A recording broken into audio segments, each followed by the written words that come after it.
activement dans le débat public et je serai surtout sur le terrain, Inch'Allah. Le dialogue est une belle occasion de communion avec les Sénégalais. Ce que le comité ad hoc a fait nous a rassurés, nous a réconfortés quant au fait que Taxawu Sénégal reste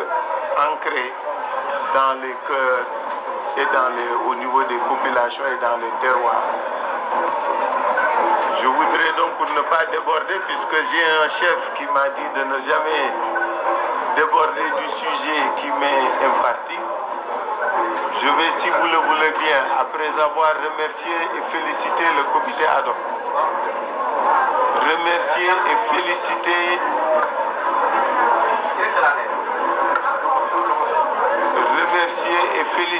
les départements qui ont participé à l'exercice,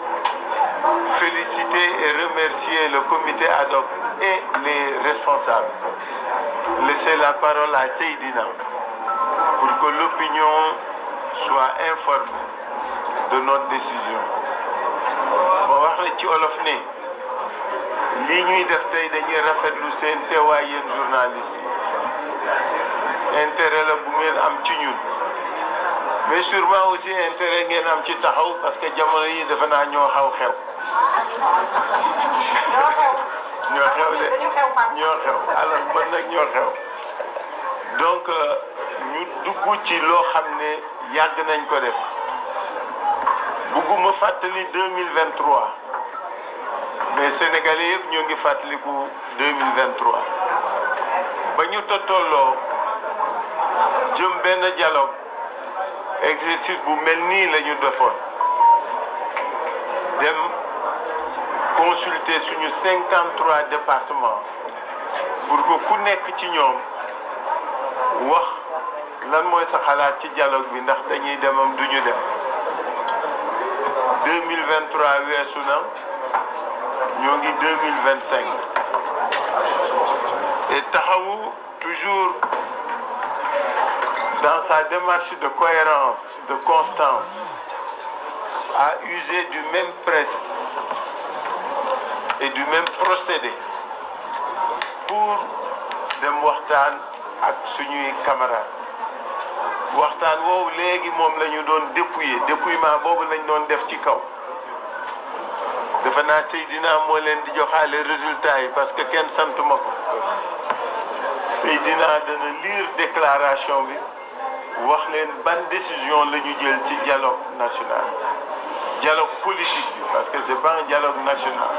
c'est un dialogue politique mu wax leen ban décision lañ ci jël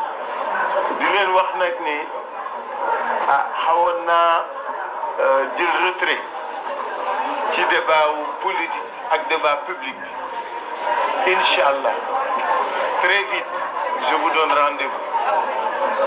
rendez-vous boo xam ni daañu waxtaane suñu réew waxtaane askan wi dundinam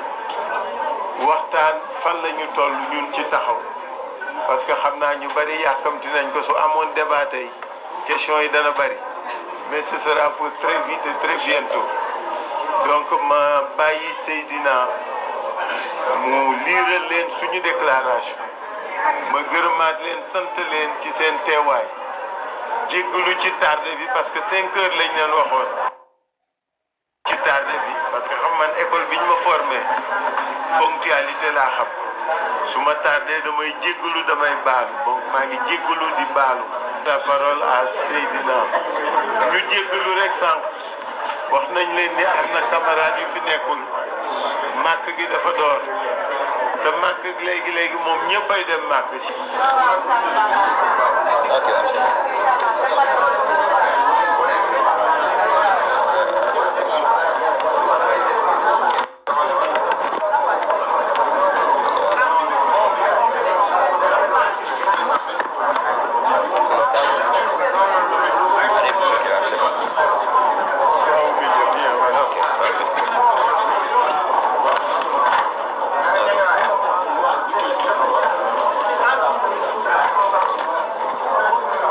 Bonjour à toutes et à tous. Nous allons vous lire la déclaration issue de nos travaux. Le 3 avril 2025, S'adressant à la nation, le président de la République, Bassirou Diomaye Faye, a annoncé la tenue d'un dialogue national sur le système politique à partir du 28 mai 2025. Suite à cet appel, la plateforme politique Taxawu Sénégal,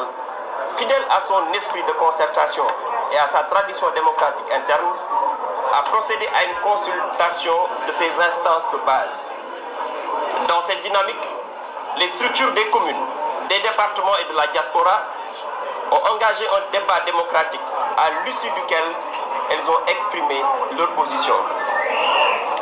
Après avoir recueilli les positions des instances de base,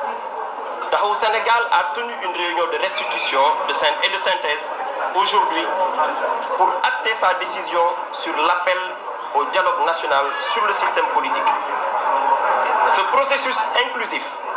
a donné lieu à une participation large, reflétant la vitalité du fonctionnement interne de notre organisation. Il en ressort que la majorité des structures consultées s'est prononcée de manière claire pour une participation au dialogue. Taxawu Sénégal se félicite de la maturité et de l'esprit de responsabilité qui ont marqué ce processus démocratique. En 2019, dans un contexte empreint de tension, alors même que son leader, M. Khalifa Ababacar Sall, subissait une incarcération injuste et arbitraire, malgré la condamnation de l'État du Sénégal par la Cour de justice de la CEDEAO, Taxawu Sénégal, fidèle à son sens élevé des responsabilités républicaines,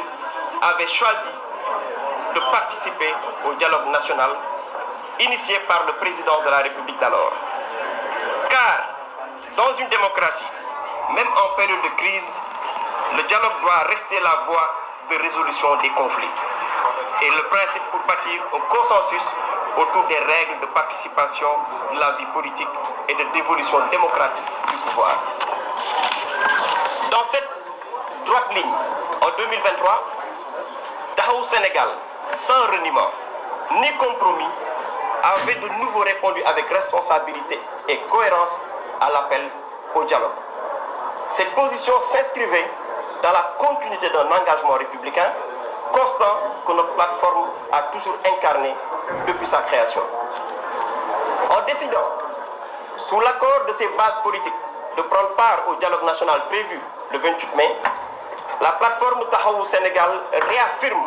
avec constance sa volonté inébranlable de placer l'intérêt supérieur de la nation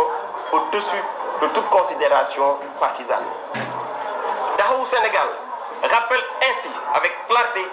que le dialogue entre pouvoir et opposition, loin d'être une faveur concédée ou une allégeance consentie,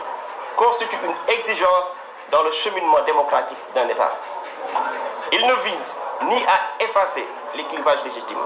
ni à niveler les convictions, mais à créer un espace de lucidité partagée. Taxawu Sénégal portera au cœur de ce dialogue les préoccupations politiques,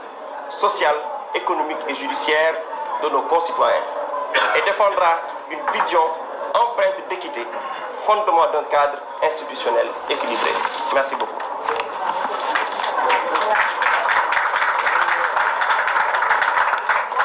Alors, ma wax ne jox nañ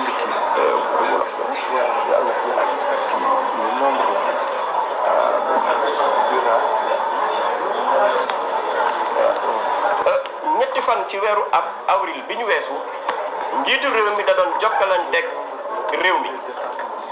ci wàllu boobu nag mu ne dina woote pencoo bu yaatu ci li nga xamante ne mooy suñu doxalin ci politique ci ñaar fukki fan ak juróom-ñett ci weeru mai ci atum 2025 bi ñu nekk. ci woote boobu nag plateforme bii ñuy wax maanaam kuréel politique bi ñuy wax Taxawu Sénégal nga xam ne taxawaayam dafa méngoo ak diisoo ak waxtaan ba noppi nag bàyyi banqaas yi ko séq di waxtaan seen biir waxtaan nañu waxtaan wu yaatu ak kuréel yi nga xamante ne ñoo ngan ko Taxawu Sénégal ci biir gox-goxaan yi. ci wàllu boobu nag banqaas ak kuréel yi nekk ci commune yi nekk ci département yi ak ci bitim réew tàmbali nañu waxtaan wu yaatu boo xam ne kenn ku ci ne wax nga sa xalaat joxe nga ko. ba ñu saytoo loolu def nañu tey li ñuy wax réunion de synthèse maanaam daje boo xam ne dañuy xam mbir yi fan la féete te ci wàllu boobu nag li ci juddu mooy taxawu Sénégal dina dem bokk ji ci ndaje ak waxtaan bi njiitu réew mi woote ci suñu système politique doxalin boobu nag dafa méngoog ñun suñu doxalin bi ñu sosee taxaw ak léegi liñ ci gis mooy ñëpp ànd nañ ci ak dal ak mat wér ci ne ñun yoon bii la ñu bëgg a jël te dara duñu ci jëlee waaye dañuy fàttali ci 2019 jafe woon na lool ci jaam yàlla bii di président Khalifa Ababacar Sall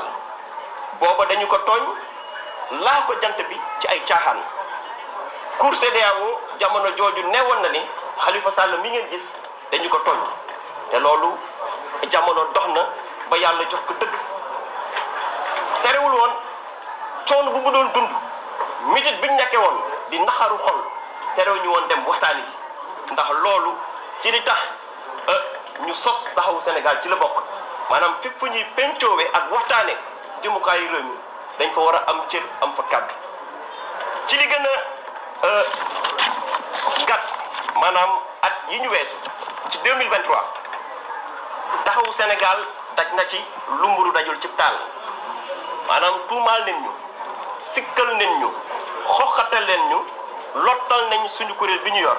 waaye loolu yëngaluñu la ñu def mooy demaat waxtaan boo xam ne la mu jur muy ay jongante yu jur jàmm ci réew mi ndax lu dul jàmm moo ko gën te ci loolu la ñu xamee taxawu Sénégal bañ ko soseeg léegi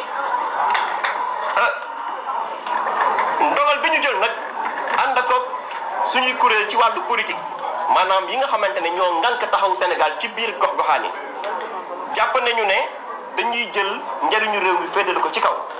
waaye du ñu xool li neex Khalifa Sall def ko déedéet du ñu xool li neex Massamba wala Mademba ñu def ko déedéet waaye dañuy xool njëriñu réew mi ak ëllëgu réew mi yan taxawaay la si taxawu Sénégal war a am ñu ànd ci ak réew mi pour réewum Sénégal nekk réewum jàmm ak réewum naataange ci wàllu boobu nag dañuy leeral ne dem dialogue du baare yëgoo dem dialogue du fa nga riigu woon ci ngëm-ngëm nga koy soppi déedéet dara soppakiwul ci suñu doxalin ci pencoo ci démocratie ak ci dox jàmm pour réew mi comme ni ñu ko waxee suñu jël benn kàddu mën a nekk ci jàmm waaye dañu jàpp ne bu ñu bëggee tabax am réew ci xel lañ koy waxtaane xel mu sell bu ñu bëggee defar ab dëkk ci waxtaan ak pencu ak diisoo foofu la jamono toll loolu la jamono laaj ndax fitna kenn ñaanul yàlla mu judd cim réew moo tax taxawu Sénégal ci njëlbeenu tànkam jàmm lay dox te jàmm lay dox ba incha allah yàlla di ko jox nguurum Sénégal ci wàllu boobu nag dinañu ànd ak suñuy ñoñ lépp luy jafe-jafe bu askan wi di dund ci dundam bëccëg ak bëccëg lu askan wi di dund ci wàllu koom maanaam suñu tissu économique jafe-jafe ya ca ne suñu wàllu yoon maanaam le système judiciaire ak lépp lu làmboog tolof-tolof yu askan wi di daj taxawu Sénégal fas na yéene doon kaddu askan wi dama ne taxawu Sénégal fas na yéene doon kaddu askan wi ci dialogue boobu ndax réew yi mën a tegu ci dëgg ak njub loolu moo doon kaddu yi di leen sant di leen gërëm asalaamaaleykum. Pour mine de rien déjà mon frère. Non mais Mellar TV, xibaar yu gaaw leer mandu te dëggu. Notre force, le traitement de l'info. Mellar TV. L'info à temps réel.